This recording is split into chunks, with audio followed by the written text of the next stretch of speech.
हम जब भी किसी से मिलते हैं तो हमसे बहुत सारे सवाल किए जाते हैं हमारे बारे में। पहली बार जब किसी से मिलते हैं तो लोग हमारे बारे में बहुत सी चीजें जानना चाहते हैं और वो बातें बताने के लिए हमें एक फ्रेज का इस्तेमाल करना होता है, वो है I M. I am I am से शुरू होने वाले जितने भी सेंटेंसेस हैं वो इस वीडियो में हम जानने वाले हैं और ये वीडियो आपके लिए बहुत बहुत बहुत फायदेमंद साबित होने वाला है। This video is going to be highly beneficial for you, so watch this video till the end and let me know how you got benefited. Now let's start. पहला सेंटेंस है मैं अच्छा हूं, आई एम फाइन। कई बार हमें बोलना होता है मैं बिल्कुल बढ़िया हूं, बहुत अच्छा। उस केस में आप बोलेंगे I am fit as a fiddle. मैं बिल्कुल अच्छा हूं। मैं मनीष हूं। जी हां, मैं अपने बारे में अपना नाम बताने के लिए मैं बोलूंगा आई एम मनीष। कई बार हमें पहली बार हम किसी से मिलते हैं तो हमें सामने वाले का नाम जानना होता है, तो व्हाट इज योर नेम पूछना इम्पोलाइट लगता है, उतना पोलाइट नहीं है। सबसे अच्छा तरीका है कि आप सामने वाले को अपना नाम बताएं, वो खुद ब खुद आपको अपना नाम बता देगा। तो ये बोलने का तरीका है, पहले आप नमस्ते करते हैं फिर अपना नाम बताते हैं। नमस्ते, मैं मनीष हूं। Hello, I am Manish. तो उधर से सामने वाला भी बोलेगा हेलो, आई एम व्हाटएवर। अगला जो सेंटेंस है वो है मैं पटना का निवासी हूं। I am a native of Patna. I am a native of Patna. Native का मतलब होता है निवासी। कहीं का भी निवासी हो वो वहां का नेटिव कहलाता है। कई बार आपने मेरे वीडियोस में ये टर्म सुना होगा बोलते हुए नेटिव स्पीकर्स। तो नेटिव स्पीकर्स किनको कहते हैं? नेटिव स्पीकर्स एक्चुअली वो स्पीकर्स होते हैं जो स्थानीय वक्ता, मतलब वहीं के रहने वाले होते हैं जहां की वो भाषा होती है। जैसे अगर इंग्लैंड में रहने वाला है और वो इंग्लिश बोल रहा है तो इंग्लिश उसकी फर्स्ट लैंग्वेज है, तो वो इंग्लिश का नेटिव स्पीकर है। यहां पे एक बात आपको ध्यान में रखनी होगी कि नेटिव स्पीकर जो है वो आई एम न बोलकर वो आम बोलते हैं, आम। और अगर आई एम के बाद ए आ गया तो वो बोलते हैं अमा, अमा, अमा नेटिव ऑफ पटना। अगला सेंटेंस देखते हैं। मैं 30 साल का हूं तो आई एम 30। अब आप कहेंगे कि आई एम 30 ईयर्स ओल्ड नहीं बोल सकते क्या? बिल्कुल बोल सकते हैं, लेकिन आई एम 30 का मतलब भी यही होता है, इसलिए नेटिव स्पीकर्स पूरा नहीं बोलते I am 30, right? I am 30। अगला है मैं मनीष हूं इस कंपनी का मालिक। मैं किसी कंपनी का मालिक नहीं हूं, मैं बस बता रहा हूं कि अगर ऐसा सेंटेंस बोलना हो तो आप कैसे बोलेंगे। I M Manish the owner of this company. Remember यहां पे आप द को दी बोलेंगे, क्यों? क्योंकि द के बाद आने वाला जो वर्ड है वो वावल साउंड से शुरू हो रहा है। वावल साउंड से शुरू होने वाले शब्दों के पहले अगर द आता है तो उसे दी बोलते हैं। कॉन्सोनेंट साउंड के पहले अगर द आ रहा है तो उसे हम द ही बोलेंगे। जैसे the start, the end, the sun, the earth, the north, the east. I hope you understood this concept as well. अब आगे बढ़ते हैं। मैं गणित का छात्र हूं, I am a student of maths. मैं अंग्रेजी में स्नातक हूं, I am an English graduate. अगर आप और किसी सब्जेक्ट में स्नातक है तो आप बोलेंगे I am a commerce graduate, I am a science graduate. मुझे राजनीति में रुचि है, आई एम इनटू पॉलिटिक्स। अब आप कहेंगे कि I am interested in politics क्यों नहीं बोल सकते? बिल्कुल बोल सकते हैं। I am into American English है, जब भी उन्हें बोलना होता है कि मुझे इसमें रुचि है तो वो आई एम इनटू का प्रयोग करते हैं। तो आप भी अगर थोड़ा अपडेटेड इंग्लिश बोलना चाहते हैं तो आई एम इनटू का प्रयोग किया करें, आई एम इनटू पॉलिटिक्स। या अगर आप उसमें रुचि नहीं रखते, I am not into politics. कई बार ऐसा होता है कि हमसे कोई क्रिकेट का स्कोर पूछ देता है, अरे स्कोर क्या हुआ या कल का मैच किसने जीता, और आपको क्रिकेट में रुचि है नहीं। उस केस में आप ये लाइन बोल सकते हैं, sorry I am not into cricket much, I am not into cricket much, मतलब मैं उतना क्रिकेट में रुचि नहीं रखता हूं। अगला जो सेंटेंस है वो है कि मुझे ऊंचाई से डर लगता है, तो मैं कहूंगा I am afraid of height. अगर मुझे कहना हो कि मुझे गहरे पानी से डर लगता है तो I am afraid of deep water. मुझे हारने से डर लगता है तो I am afraid of failure. Failure, ध्यान रखिएगा, करेक्ट प्रोनाउंसिएशन इज फेलियर। अगर आप किसी चीज में कुशल हैं, निपुण हैं, बहुत अच्छा करते हैं वो काम, तो उसको बताने के लिए आप एक वर्ड इस्तेमाल करते हैं, वो है adapt. Remember this is adapt, न कि अडैप्ट। अडैप्ट का मतलब ढलना होता है और इस अडेप्ट का मतलब है निपुण, कुशल या माहिर। अगर आप तैरने में माहिर हैं, उस्ताद हैं, तो बोलेंगे I am adept at swimming. खाना पकाने में माहिर हूं, मैं खाना पकाने में माहिर हूं, I am adept at cooking. और एक वर्ड और भी है जिसमें आप निपुण नहीं होते हैं, उसमें नौसिखिए कहलाते हैं। मतलब मैं उतना अच्छा नहीं हूं, मैं अभी सीख ही रहा हूं। तो नौसिखिए को हम कहते हैं नॉविस। नॉविस, आप बोल सकते हैं I am a novice at. अगर आप बोलना चाहते हो कि मैं क्रिकेट खेलने में नौसिखिया हूं, मुझे उतना अच्छा से क्रिकेट खेलने नहीं आता है, तो आप बोलेंगे I am a novice at, I am a novice at playing cricket, I am a novice at cooking, I am a novice at swimming.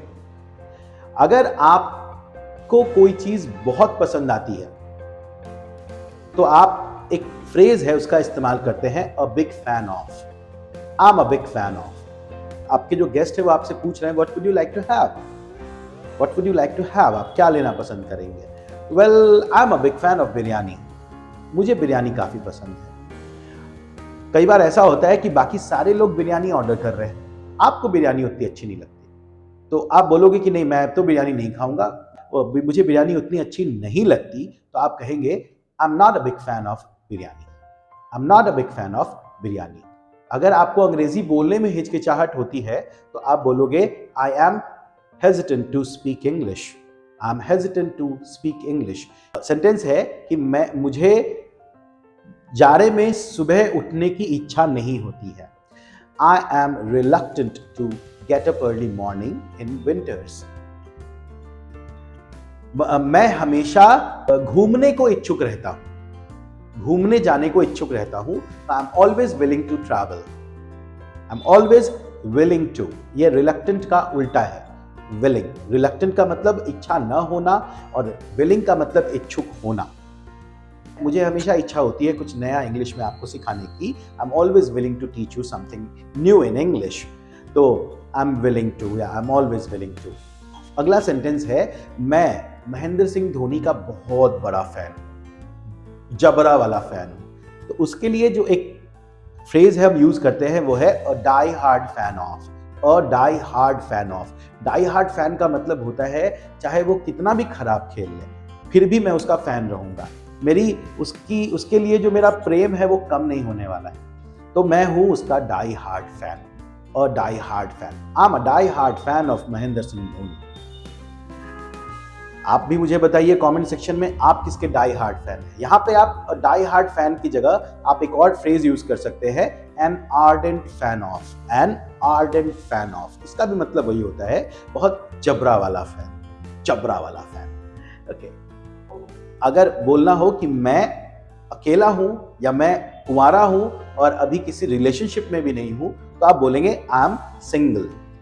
और अगर बोलना हो मैं अभी भी अकेला हूं या अभी भी मेरा कोई रिलेशनशिप नहीं हुआ है, I am still single, I am still. Still का मतलब होता है अभी भी या अभी तक। और अगर आपको बोलना है कि मैं किसी को डेट कर रहा हूं, बोलेंगे I am seeing someone, I am seeing someone. Seeing का मतलब होता है किसी को डेट करना। या फिर आप ये भी बोल सकते हैं I M in a relationship, I am in a relationship. या फिर आप बोल सकते हैं I am committed. Committed actually वो लोग बोलते हैं जिनका बहुत ही सीरियस वाला रिलेशनशिप होता है, जो आगे जाकर के शादी करेंगे ही करेंगे साथ में। और अगर आपकी शादी हो चुकी है, लाइक मेरी शादी हो चुकी है, तो मैं कहूंगा आई am married, I am married. और अगर मान लो किसी की शादी हो चुकी है और उनके दो बच्चे भी हैं, तो उस केस में आप बोलेंगे I am married with 2 kids, I am married with 2 kids. यहाँ पे मैरिड विथ 2 किड्स का मतलब नहीं मेरी 2 बच्चों से शादी हुई है। जिससे शादी होती है वहां पे हम मैरिड के लिए मैरिड के साथ 2 लगाते हैं। जैसे बोलना हो मेरी शादी एक डॉक्टर से हुई है, तो I am married to a doctor, I am married to a doctor. Hrithik Roshan के स्टेटस की बात करें तो अभी उनका जो रिलेशनशिप स्टेटस है वो अभी डिवोर्स ही है, तो वो बोलेंगे I M divorced, I am divorce नहीं बोलते हैं इसको भैया, ये डाइवोर्स नहीं है, इसको डिवोर्स बोलते हैं। क्या बोलते हैं? डिवोर्स। I am divorced. कई बार कुछ बंदे ऐसे होते हैं जो कहते हैं कि मैं अकेला हूं पर किसी की तलाश में हूं, उस केस में वो बंदा बोलेगा या वो बंदी बोलेगी I am single but ready to mingle, I am single but ready to mingle. और आप मुझे कमेंट करके बताएंगे कि आप में से कितने लोग हैं जो single but ready to mingle हैं। ओके, अगर बोलना हो मैं संतुष्ट हूं तो हम बोलते हैं I am satisfied, I am satisfied. अगर बोलना हो कि मैं तुम्हारे काम से संतुष्ट हूं तो I am satisfied with your work, I am satisfied with your work. बोलना हो कि मैं नाराज हूं तो I am upset, I am upset. लेकिन अगर बोलना हो मैं तुमसे नाराज हूं तो हम बोलेंगे I am upset with you, I am upset with you. और अगर बोलना हो कि मैं निराश हूं, I am disappointed, I am disappointed. और अगर बोलना हो मैं तुमसे निराश हूं, I am disappointed with you, I am disappointed with him, I am disappointed with her.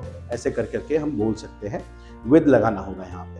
Happy के साथ भी वही है, मैं तुमसे खुश हूं, I am happy with you, मैं तुमसे ना खुश हूं, I M unhappy with you. बोलना हो कि मुझे अपने देश पर गर्व है, I am proud of my country, मुझे अपने देश के फौजियों पे गर्व है, I am proud of the soldiers of my country, I am proud of the soldiers of my country. अगर मुझे बोलना हो कि मैं अपने माँ बाप की पहली संतान हूं, I am the first child of my parents. Remember, it is not parents, its parents. I am the first child of my parents. अगर मुझे बोलना हो कि मैं अपने माँ बाप की सबसे छोटी संतान हूं तो I am the youngest child of my parents, I am the youngest. Youngest यहाँ पे स्मॉलेस्ट मत बोल देना गलती से भी, बहुत तो बोल देते हैं my small brother, my big brother. नहीं, स्मॉल और बिग जो है हम साइज के लिए यूज करते हैं। कोई साइज में छोटा है तो वो स्मॉल है, साइज में बड़ा है तो वो बिग है, लेकिन उम्र में बड़ा है तो वो एल्डर है, और उम्र में छोटा है तो वो यंगर है। One very important thing I need to tell you here, अगर आप और भी बहुत सारे सेंटेंसेस चाहते हैं रिटन में तो मुझे आप इस नंबर पे व्हाट्सएप करके, वो मेरे पास पीडीएफ है 101 सेंटेंसेस आई एम से शुरू होने वाले, और ये पीडीएफ आप मांग सकते हैं फ्री ऑफ कॉस्ट, इसके कोई भी चार्जेस आपको नहीं देने होंगे। My name is Manish and I hope you enjoyed this. Thank you.